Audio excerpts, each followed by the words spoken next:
बच्चों, class 10th की maths की क्लास में आपका एक बार फिर से स्वागत है। बच्चों, हम लोगों ने नया चैप्टर स्टार्ट किया था, चैप्टर नंबर 7 निर्देशांक ज्यामिति यानी कोऑर्डिनेट ज्योमेट्री। प्रश्नावली 7.1 जो है वो हम लोगों ने स्टार्ट करके ख़त्म भी कर ली है और उसके सवाल हम लोग हल कर चुके हैं। और इसमें हम लोगों ने बच्चों दो बिंदुओं के बीच की दूरी ज्ञात करना सीखा है। दो बिंदुओं के बीच की दूरी जो है वो, अगर दो बिंदु x1 y1 और x2 y2 दिए हुए हैं तो उनके बीच की, अगर मान लीजिए जैसे ये हमारा चित्र बना हुआ है, ये अगर x1 y1 और x2 y2 दो पॉइंट है हमारे पास में, इनके बीच की अगर दूरी ज्ञात करनी है तो उनका सूत्र होता है √x2 - x1 का स्क्वायर प्लस y2 - y1 का स्क्वायर। चूँकि बच्चों वर्गमूल ज्ञात करते हैं तो उसके मान धनात्मक और ऋणात्मक दोनों प्राप्त होते हैं, लेकिन चूँकि दूरी जो है वो हमेशा ऋणोत्तर यानी ऋणात्मक नहीं होती है, इसलिए हम केवल धनात्मक मान ही इसका लेकर के चलेंगे। अब हमें स्टार्ट करना है प्रश्नावली 7.2। इस प्रश्नावली में हम पढ़ेंगे विभाजन सूत्र। तो विभाजन सूत्र क्या है और हम इसमें से क्या चीज़ ज्ञात कर सकते हैं, तो इसके लिए समझिए बच्चों। अगर मान लीजिए दो बिंदु हमारे पास दिए गए हैं, बिंदु ए और बी, जिनके निर्देशांक क्रमशः x1 y1 और x2 y2 हैं और उनके बीच जो है वो कोई बिंदु P इस प्रकार से दिया गया है। ठीक है, रेखाखंड को इस प्रकार से बांट रहा है बिंदु P m1 और m2 अनुपात में, और उस बिंदु के निर्देशांक x y हैं। तो x y जो निर्देशांक है उसका मान क्या होगा, वो वही जो है वो विभाजन सूत्र कहलाता है। तो ये ध्यान दीजिए, x1 y1 एक बिंदु है, दूसरा बिंदु है x2 y2 और m1 और m2 दो अनुपात में ये बिंदु P बांट रहा है। तो इसके क्या निर्देशांक होंगे, इसे हम किस तरीके से ज्ञात करेंगे। तो उसके निर्देशांक होंगे m1 x2 plus m2 x1 बटे m1 plus m2 comma m1 y2 plus m2 y1 बटे m1 प्लस m2। ये किसके निर्देशांक हैं, x y है बिंदु P के निर्देशांक। यहाँ पर x का मान यहाँ से ज्ञात करेंगे और y का मान ये ज्ञात करेंगे, इस तरीके से ज्ञात करेंगे। इस सूत्र को विभाजन सूत्र या सेक्शन फार्मूला कहा जाता है। तो विभाजन फार्मूला के अनुसार बच्चों, दो बिंदु x1 y1 और x2 y2 दिए हुए हैं, उनको जोड़ने वाला कोई अगर रेखाखंड AB है, वो जो कि m1 अनुपाते m2 के अनुपात में आंतरिक रूप से विभाजित कर रहा है कोई बिंदु P, जिसके निर्देशांक क्या हम लोगों ने माने हैं x y, तो इसके निर्देशांक क्या होंगे m1 x2 plus m2 x1 बटे m1 प्लस m2 और m1 y2 plus m2 y1 बटे m1 प्लस m2। तो ये विभाजन सूत्र कहलाता है, सेक्शन फार्मूला कहलाता है। इसी पर आधारित है प्रश्नावली 7.2 के प्रश्न। आइए बढ़ते हैं अपनी प्रश्नावली 7.2 की ओर। 7.2 प्रश्नावली का पहला प्रश्न है, उस बिंदु के निर्देशांक ज्ञात कीजिए जो बिंदुओं -1 7 और 4 -3 को मिलाने वाले रेखाखंड को 2:3 के अनुपात में विभाजित करता है। उसके हमें निर्देशांक ज्ञात करने हैं। आइए देखते हैं इस प्रश्न को कैसे हल करेंगे। सबसे पहले हम लिखेंगे कि जो चीज़ दी हुई है, तो दिए गए बिंदु कौन कौन से हमारे पास में, -1 7 तथा 4, -3 हैं। अब अगर हम इनको x1 y1 और x2 y2 मान लें तो इस तरीके से यहाँ पर x1 y1 की वैल्यू क्या हो जाएगी, x1 बराबर क्या हो जाएगा -1, ठीक है, और y1 बराबर क्या आ जाएगा बच्चों, y1 बराबर हो जाएगा 7। इसी तरीके से x2 बराबर क्या आ जाएगा 4 और y2 बराबर क्या आ जाएगा -3। ठीक, तो इस तरीके से हमारे पास x1 y1 और x2 y2 का मान प्राप्त हो गया। अब यहाँ पर अनुपात भी प्रश्न में दिया हुआ है, कितने, 2:3, यानी m1 अनुपाते m2 बराबर क्या दिया हुआ है, 2:3। ये क्या चीज़ें ये दिया है। अब हमें क्या करना है, उस बिंदु के निर्देशांक ज्ञात करने हैं। तो इसमें बिंदु के निर्देशांक मान लिया हमने x y हैं, माना रेखाखंड को विभाजित करने वाले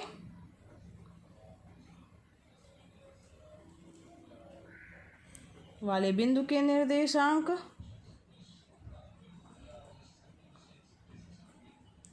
x, y हैं। ठीक, अब इसका फार्मूला हम लोगों ने विभाजन सूत्र जो पढ़ा हुआ है उसी के अनुसार, इसके अनुसार क्या हो जाएगा, यहाँ पर x बराबर क्या हो जाएगा, जो x बराबर क्या हो जाएगा, m1 x2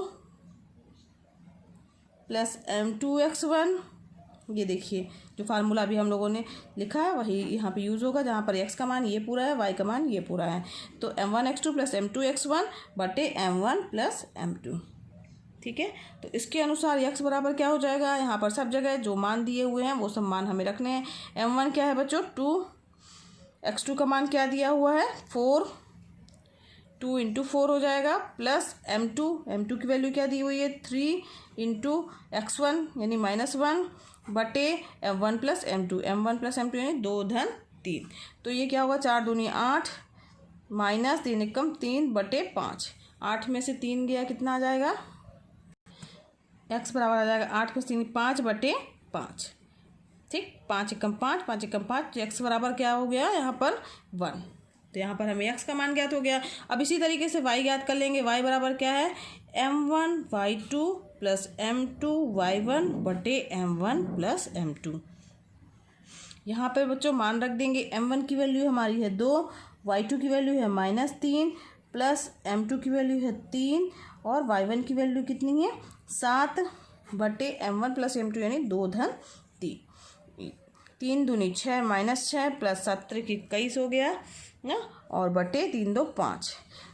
y बराबर क्या आ जाएगा बच्चों 21 में से 6 गया तो ये आ जाएगा 15, 15 बटे 5, 5 एकम 5, 5 यहीं 15 यानी कितना आ गया y का मान y बराबर 3। तो यहाँ पर x और y के मान हमें ज्ञात हो गए हैं। तो बिंदु के निर्देशांक क्या, आप उत्तर अलग से लिख दीजिएगा। अतः अभीष्ट बिंदु के निर्देशांक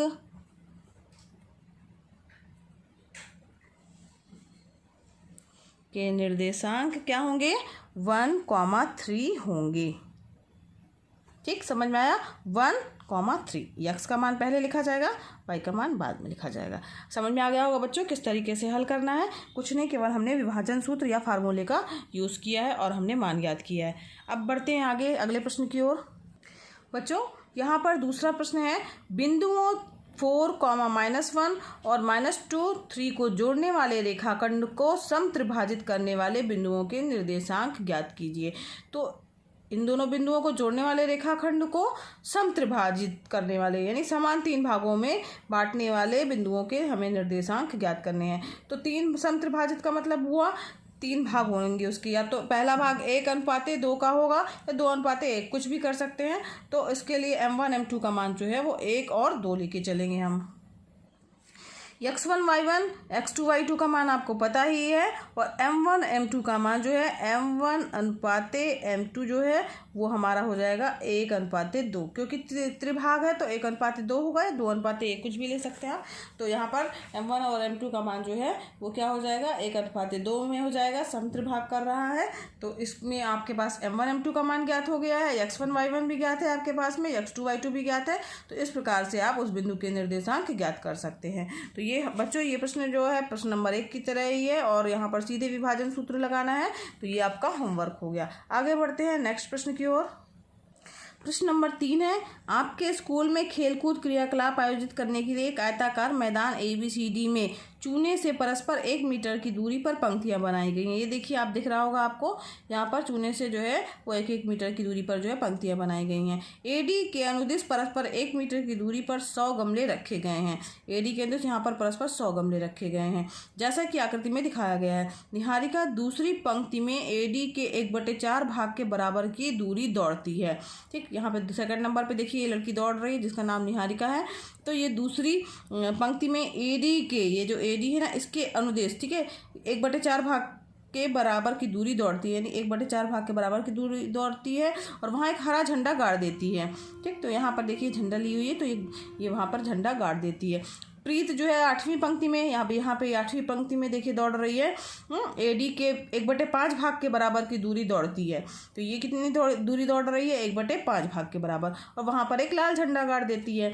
दोनों झंडों के अब 2 यहाँ पर पॉइंट मिल गए हमारे पास। ये जहाँ पे झंडा गाड़ी होगी समझ लीजिए यहाँ पे गाड़ी है, और एक ही यहाँ पे गाड़ी है। तो ये 2 बिंदु हमारे पास प्राप्त हो गए हैं। तो दोनों झंडों के बीच की जो दूरी जो है पूछा है कि क्या है, ठीक प्रश्न में।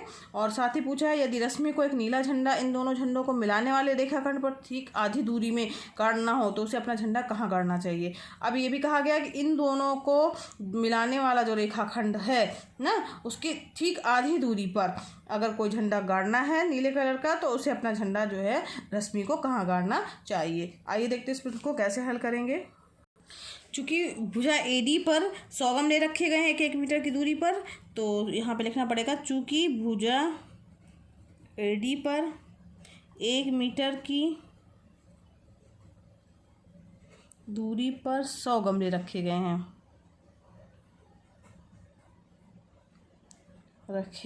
गए हैं, इसलिए AD बराबर क्या हो जाएगा 100 मीटर। ठीक है, उसकी पूरी दूरी कितनी हो जाएगी 100 मीटर। अब यहाँ पर लिखा है जो निहारिका जो है लड़की उसके लिए, तो उसकी स्थिति क्या हो जाएगी, निहारिका के झंडे की स्थिति बराबर हो जाएगा दूसरी पंक्ति में AD का 1/4 भाग की दूरी के बराबर है ना, तो दूसरी पंक्ति में AD का 1/4 भाग के बराबर दूरी, ये इतनी दूरी चलती है वो ना। तो अब यहाँ पर देखिए इसका अगर निर्देशांक के रूप में लिखा जाए तो दूसरी पंक्ति है तो 2 का मान हो जाएगा, 2 आ जाएगा। और AD का 1/4 भाग, अब AD हमारा कितना है 100, 100 का 1/4 भाग क्या हो जाएगा 100/4, 4 एकम 4, 4 दूनी 8, 4 पंचे 20 यानी 25। तो इसके निर्देशांक क्या हो जाएंगे 2 और 25। उसकी स्थिति को हम या उसके झंडे की स्थिति को 2 और 25 के द्वारा दर्शा सकते हैं। समझ में आया बच्चों। ठीक है, अब इसी तरीके से हम प्रीत के झंडे की स्थिति भी निकालेंगे। तो प्रीत के झंडे की स्थिति क्या हो जाएगी,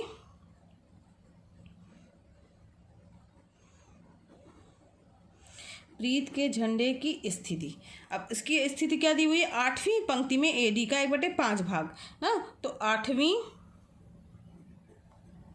पंक्ति में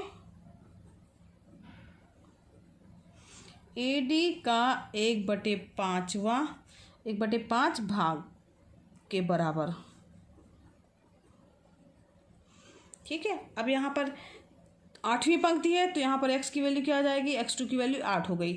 अब AD का 1/5, AD हमारा कितना है बच्चों 100 का 1/5 यानी 100/5, 5 एकम 5, 5 दूनी 10 यानी 20, तो 8 और कॉमा 20, उसकी निर्देशांक क्या हो जाएंगे 8 और 20 हो जाएंगे। समझ में आया। तो इस तरीके से हमारे पास इन दोनों बिंदुओं की भी दूरी दोनों बिंदुओं के निर्देशांक पता चल गए, यानी क्या हो गया ये x1 y1 ये x2 y2। समझ में आ रहा है बच्चों। ठीक, अब झंडों के बीच की दूरी हमें याद करनी है, तो दूरी का फार्मूला लगाएंगे। झंडों के बीच की,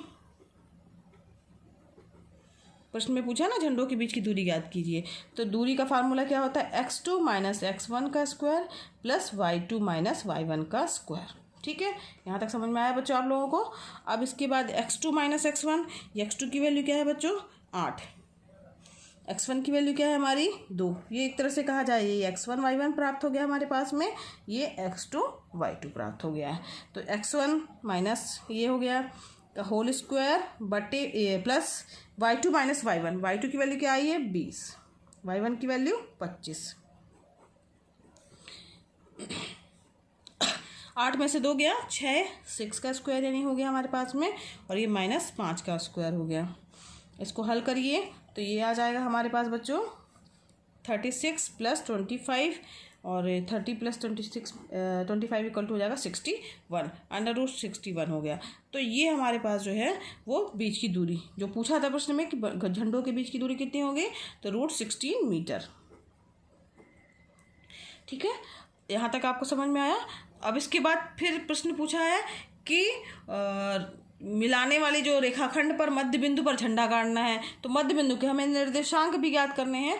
तो यहाँ पर लिखेंगे हम चूंकि रश्मि को इन दोनों झंडों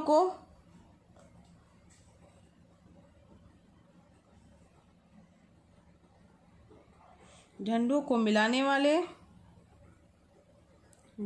वाले रेखाखंड के मध्य बिंदु पर झंडा गाड़ना है, ठीक है। तब मध्य बिंदु के निर्देशांक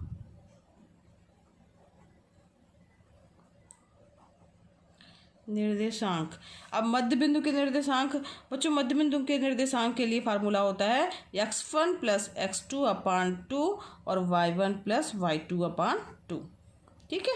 या अगर m1 और m2 का अनुपात जो है वो 1:1 है, ठीक है, तब उसके निर्देशांक जो है मध्य बिंदु कहलाएंगे और उसका जो फार्मूला होगा वहाँ पर m1 m2 की वैल्यू 1 रख देंगे तो अपने आप फार्मूला आ जाएगा x1 प्लस x2/2 और y1 प्लस y2/2। तो इसी के अनुसार जो है हम यहाँ पर मान रख देंगे, मान रखेंगे तो 2 + 8/2 और यहाँ पर हो जाएगा 25 प्लस y2 की वैल्यू है हमारे पास 20/2, ठीक है। तो इसके निर्देशांक आ जाएंगे हमारे पास बच्चों इक्वल टू 10/2 और 25 हो, ये कितना हो गया 45/2। ये कट जाएगा तो 1 कम 2, 2 पंचे 10 और ये 45 और 2 तो नहीं कटेगा, तो निर्देशांक 5 और 45/2 आ जाएगा।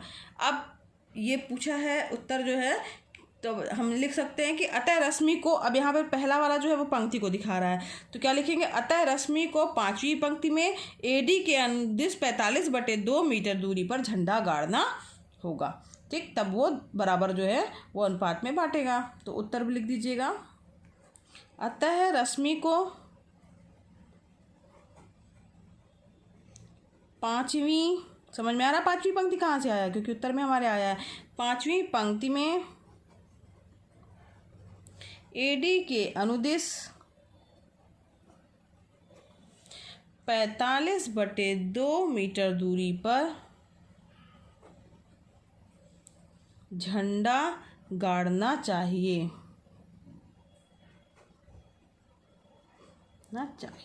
ठीक। ये आपका उत्तर हो गया।